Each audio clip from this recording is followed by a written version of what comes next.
40 ఏళ్ల నిరీక్షణకు తెరపడిందా? ప్రపంచంలోనే అతిపెద్ద యురేనియం నిల్వలు కలిగిన ఆస్ట్రేలియా ఇప్పుడు భారత్కు అణు ఇంధనం అందించేందుకు సిద్ధమైందా? మోదీ దౌత్య వ్యూహం ఇండో పసిఫిక్ సమీకరణాలను మార్చబోతోందా? మరోవైపు భారత్ ఆస్ట్రేలియా ఈసీటీఏ ఒప్పందం వాణిజ్యాన్ని, పెట్టుబడులను, ఉద్యోగాలను కొత్త శిఖరాలకు తీసుకెళ్తుందా?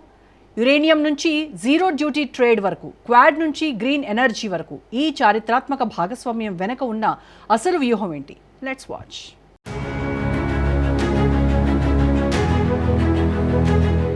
ప్రపంచ భూ రాజకీయ వేదికపై సరికొత్త చరిత్ర సృష్టించబడుతోంది. భారతదేశ ఇంధన భద్రత, పర్యావరణ రహిత విద్యుత్ రంగాలను మలుపు తిప్పే ఒక అద్భుతమైన వ్యూహాత్మక విజయానికి వేదిక సిద్ధమైంది. ఆస్ట్రేలియా నుంచి భారతదేశానికి యురేనియం ఎగుమతులను ప్రారంభించే సుదీర్ఘ నిరీక్షణకు తెరదించుతూ ప్రధాని నరేంద్ర మోడీ తన ఆస్ట్రేలియా పర్యటనలో ఆ దేశ ప్రధాని యాంటోనీ అల్బనీస్తో జరపనున్న వార్షిక శిఖరాగ్ర సమావేశంలో ఈ చారిత్రక ఒప్పందాన్ని ఖరారు చేయనున్నారు. ఇరు దేశాల మధ్య పరస్పర నమ్మకాన్ని, వ్యూహాత్మక బంధాన్ని శిఖరాగ్రానికి తీసుకెళ్లే ఈ అడుగు కేవలం ద్వైపాక్షిక సంబంధాలకే పరిమితం కాకుండా మొత్తం ఇండో పసిఫిక్ ప్రాంతంలో చైనా ప్రాబల్యానికి గట్టి బ్రేక్ వేసే శక్తివంతమైన మైలురాయిగా నిలవనుంది.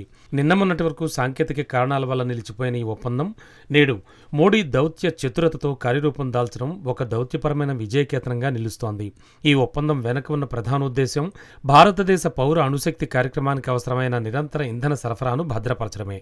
ప్రపంచంలోనే అత్యధికంగా 3వ వంతు యురేనియం నిల్వలు కలిగిన ఆస్ట్రేలియా అణువ్యాప్తి నిరోధక నిబంధనలకు సంబంధించిన సాంకేతిక అంశాలను పరిష్కరించి భారత్కు యురేనియం సరఫరా చేసేందుకు ముందుకు రావడం ఇరు దేశాల మధ్య పెరిగిన రక్షణ, వాణిజ్య విశ్వాసానికి నిదర్శనం. నూతన అంతర్జాతీయ సమీకరణాల్లో భాగంగా కేవలం సాంప్రదాయ ఇంధనాలపైనే కాకుండా క్రిటికల్ మినరల్స్, స్వచ్ఛమైన ఇంధనం, నిరంతరాయంగా పనిచేసే డేటా సెంటర్ల నిర్వహణకు అవసరమైన స్థిరమైన విద్యుత్ వంటి రంగాల్లో భారత్ను స్వావలంబన వైపు నడపడమే మోడీ ప్రధాన సంకల్పం. ఈ ఒప్పందం భారత్ ఆస్ట్రేలియా సమగ్ర వ్యూహాత్మక భాగస్వామ్యాన్ని మరింత బలోపేతం చేయడమే కాకుండా క్వాడ్ కూటమిలోని కీలక భాగస్వామ్య దేశాల మధ్య పరస్పర సహకారాన్ని తదుపరి స్థాయికి తీసుకెళ్తోంది.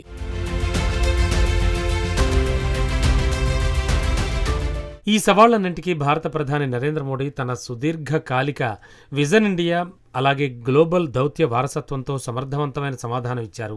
గతంలో ఫ్రాన్స్, అమెరికా వంటి అగ్రదేశాలతో కుదుర్చుకున్న ప్రతిష్టాత్మక అణు ఒప్పందాల మాదిరిగానే భారత్ తన సుదీర్ఘ ట్రాక్ రికార్డు ద్వారా తన బాధ్యతాయుతమైన అణుశక్తి దేశమని ప్రపంచానికి నిరూపించింది. ఇదే విశ్వాసం ఆస్ట్రేలియా సాంకేతిక నిబంధనలను సడలించే దిశగా ముందుకు రావడానికి దోహదపడింది. ఈ ఒప్పందం ద్వారా భారతదేశం బొగ్గాధారిత కార్బన్ ఉద్గారాలను తగ్గించడంతో పాటు 2070 నాటికి నెట్ జీరో కార్బన్ ఉద్గారాల లక్ష్యాన్ని చేరుకోవడానికి అవసరమైన స్వచ్ఛమైన ఇంధన వనరులను బలోపేతం చేసుకోనుంది. అదే సమయంలో వేగంగా విస్తరిస్తోన్న ఐటీ డేటా సెంటర్లు, కృత్రిమ మేధ ఆధారిత డిజిటల్ మౌలిక సదుపాయాలు, పరిశ్రమలకు నిరంతర విద్యుత్ సరఫరా అందించడానికి కూడా ఈ యురేనియం సరఫరా వ్యూహాత్మకంగా ఉపయోగపడుతుంది. ఈ వ్యూహాత్మక సహకారానికి మరో కీలక స్తంభం భారత్ ఆస్ట్రేలియా ఆర్థిక సహకార మరియు వాణిజ్య ఒప్పందం. డిసెంబర్ 29, 2022న అమల్లోకి వచ్చిన ఈ చారిత్రక ఒప్పందం కేవలం 4 ఏళ్లలోనే రెండు దేశాల మధ్య ద్వైపాక్షిక వాణిజ్యం, పెట్టుబడులు, పారిశ్రామిక భాగస్వామ్యాన్ని గణనీయంగా విస్తరించింది. 2026 నాటికి ఈ ఒప్పందం ఫలితాలు స్పష్టంగా కనిపిస్తున్నాయి. భారత వాణిజ్య చరిత్రలోనే తొలిసారిగా ఒక దేశం భారతీయ ఎగుమతులపై 100% జీరో డ్యూటీ యాక్సెస్ కల్పించింది. జనవరి 1, 2026 నాటికి ఆస్ట్రేలియాకు ఎగుమతయ్యే దాదాపు అన్ని భారతీయ ఉత్పత్తులపై దిగుమతి సుంకాలు పూర్తిగా 0% చేరుకున్నాయి. అదే సమయంలో ఒకవేళ ఆస్ట్రేలియా నుంచి ఏదైనా వస్తువు అకస్మాత్తుగా భారీగా భారత్లోకి దిగుమతయ్యి దేశీయ పరిశ్రమలకు నష్టం కలిగించే పరిస్థితి ఏర్పడితే వాటిని నియంత్రించేందుకు ప్రత్యేక సేఫ్ గార్డ్ మెకానిజం కూడా ఈ ఒప్పందంలో పొందుపరిచారు. అంతేకాదు కస్టమ్స్ క్లియరెన్స్ ప్రక్రియలను వేగవంతం చేస్తూ డాక్యుమెంటేషన్ను సరళీకృతం చేశారు. వివిధ రంగాలకు చెందిన నిపుణుల అర్హతలను పరస్పరం గుర్తించే విధానాన్ని కూడా ప్రవేశపెట్టడం ద్వారా రెండు దేశాల మధ్య వాణిజ్య, సేవల రంగ సహకారానికి మరింత వేగం లభించింది. భారత్కు ఈ ఈసీటీఏ ఒప్పందం ద్వారా లభించిన ప్రయోజనాలు అనేక రంగాల్లో స్పష్టంగా కనిపిస్తున్నాయి. ముఖ్యంగా ఉపాధి ఆధారిత పరిశ్రమలకు ఇది భారీ ఊతాన్ని అందించింది. Textiles, gems and jewellery, leather ఉత్పత్తులు, ఫుట్వేర్, ఇంజనీరింగ్ వస్తువులపై గతంలో ఆస్ట్రేలియా విధించిన 4-5% వరకు దిగుమతి సుంకాలు పూర్తిగా రద్దు కావడంతో భారతీయ ఎగుమతులు గణనీయంగా పెరిగాయి. దీనివల్ల సుమారు 10 లక్షల కొత్త ఉద్యోగాలు సృష్టించబడతాయని అంచనా వేస్తున్నారు. అదే సమయంలో భారత తయారీ రంగానికి అవసరమైన కుకింగ్ కోలింగ్ కోల్, అలాగే అల్యూమినియా, వివిధ ఖనిజాలు, కాటన్ వంటి కీలక ముడిసరుకులు ఆస్ట్రేలియా నుంచి సుంకాలు లేకుండానే అందుబాటులోకి రావడంతో దేశీయ ఉక్కు, అల్యూమినియం తయారీ పరిశ్రమల ఉత్పత్తి ఏం తగ్గింది. ఫలితం ప్రపంచ మార్కెట్లో భారతీయ ఉత్పత్తుల పోటీతత్వం మరింత పెరిగింది. ఔషధ రంగంలో కూడా ఈ ఒప్పందం కొత్త అవకాశాలకు దారితీసింది. భారతీయ జెనరిక్, పేటెంట్ ఔషధాలకు ఆస్ట్రేలియాలో వేగవంతమైన నాణ్యత తనిఖీలు, మార్కెట్ అనుమతులు లభించే విధంగా వ్యవస్థను సరళీకృతం చేశారు.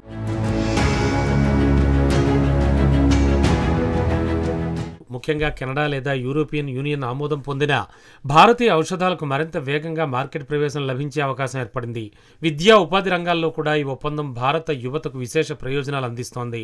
ఆస్ట్రేలియాలో ఉన్నత విద్యను పూర్తి చేసిన భారతీయ విద్యార్థులు గరిష్టంగా 4 సంవత్సరాల వరకు పోస్ట్ స్టడీ వర్క్ వీసా పొందే అవకాశం కల్పించబడింది. ఇదే విధంగా భారతీయ చెఫ్లు, యోగా ఇన్స్ట్రక్టర్ల కోసం ప్రతి సంవత్సరం 1800 ప్రత్యేక వీసా కోటాలు కేటాయించడం ద్వారా నైపుణ్యాధారిత ఉపాధికి కొత్త మార్గాలు తెరుచుకున్నాయి. సేవల రంగంలో ఐటీ, బిజినెస్ సర్వీసెస్, ఉన్నత విద్య, బ్యాంకింగ్, టూరిజం వంటి దాదాపు 135 ఆస్ట్రేలియన్ సేవల రంగాలకు భారతదేశంలో వ్యాపార విస్తరణకు స్పష్టమైన నిబంధనలు, అవకాశాలు లభించడం ఈ ఒప్పందంలోని మరో కీలక విజయంగా చెప్పవచ్చు. ఈ వ్యూహాత్మక భాగస్వామ్యం వాణిజ్యాన్ని మాత్రమే కాకుండా భవిష్యత్ ఆర్థిక సహకారానికి కూడా బలమైన పునాది నిర్మిస్తోంది. ముఖ్యంగా 2025 సెప్టెంబర్లో భారత్, ఆస్ట్రేలియా మధ్య కుదిరిన ఆర్గానిక్ ఉత్పత్తుల పరస్పర గుర్తింపు ఒప్పందం ఈ సంబంధాలను మరింత బలోపేతం చేసింది. ఈ ఒప్పందం ప్రకారం ఇరు దేశాలు ఒకదానికొకటి జారీ చేసే ఆర్గానిక్ సర్టిఫికేషన్లను పరస్పరం గుర్తిస్తున్నాయి. దీంతో ఆర్గానిక్ ఆహార ఉత్పత్తుల ఎగుమతులకు అవసరమైన అదనపు ధృవీకరణ ప్రక్రియలు తగ్గి సమయం, వ్యయం రెండూ గణనీయంగా ఆదా అవుతున్నాయి. ముఖ్యంగా భారతీయ ఆర్గానిక్ వ్యవసాయ ఉత్పత్తులు ఆస్ట్రేలియా మార్కెట్లో మరింత వేగంగా ప్రవేశించే అవకాశం లభించింది. అలాగే ఆస్ట్రేలియా ఉత్పత్తులకు కూడా భారత మార్కెట్లో సులభమైన ప్రవేశం లభిస్తోంది. ఈ విధంగా వ్యవసాయం, ఆహార ప్రాసెసింగ్, ఎగుమతులు, ప్రమాణాల పరస్పర గుర్తింపు వంటి రంగాల్లో రెండు దేశాల మధ్య సహకారం మరింత బలోపేతమవుతోంది. ఈ అన్ని పరిణామాలను సమగ్రంగా పరిశీలిస్తే 2021లో సుమారు 27.5 బిలియన్ అమెరికన్ డాలర్లుగా ఉన్న భారత్, ఆస్ట్రేలియా ద్వైపాక్షిక వాణిజ్యం ఈసీటీఏ అమలు తర్వాత కేవలం 5 ఏళ్లలోనే 45 నుంచి 50 బిలియన్ అమెరికన్ డాలర్ల స్థాయికి చేరుకునే దిశగా వేగంగా దూసుకెళ్తోంది. అంతేకాదు 2030 నాటికి ఈ వాణిజ్య పరిమాణాన్ని 100 బిలియన్ అమెరికన్ డాలర్లకు చేర్చాలనే లక్ష్యంతో ఇరు దేశాలు ముందుకు సాగుతున్నాయి. ఇదే సమయంలో యురేనియం సరఫరా ఒప్పందం, స్వచ్ఛమైన ఇంధన సహకారం, క్రిటికల్ మినరల్స్ భాగస్వామ్యం, క్వాడ్ వ్యూహాత్మక సమన్వయం, ఈసీటీఏ వాణిజ్య ఒప్పందం, ఆర్గానిక్ ఉత్పత్తుల పరస్పర గుర్తింపు వంటి చర్యలు కలిసి భారత్, ఆస్ట్రేలియా సంబంధాలను పూర్తిగా కొత్త దశలోకి తీసుకెళ్తున్నాయి.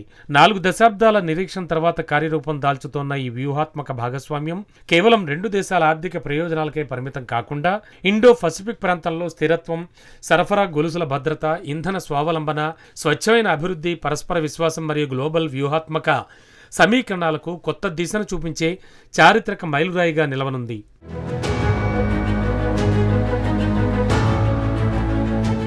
యురేనియం సరఫరా ఒప్పందం, ఈసీటీఏ వాణిజ్య భాగస్వామ్యం, క్రిటికల్ మినరల్ సహకారం, గ్రీన్ ఎనర్జీ లక్ష్యాలు, క్వాడ్ వ్యూహాత్మక సమన్వయం ఇవన్నీ కలిసి భారత్, ఆస్ట్రేలియా సంబంధాలను కొత్త శకానికి తీసుకెళ్తున్నాయి. 4 దశాబ్దాల నిరీక్షణ తర్వాత రూపుదిద్దుకుంటోన్న ఈ భాగస్వామ్యం కేవలం ఇంధన భద్రతకే కాదు, భారత ఆర్థిక వ్యవస్థ, ప్రపంచ సరఫరా గొలుసులు, ఇండో పసిఫిక్ వ్యూహాత్మక సమతుల్యతకు కూడా కీలకంగా మారుతోంది.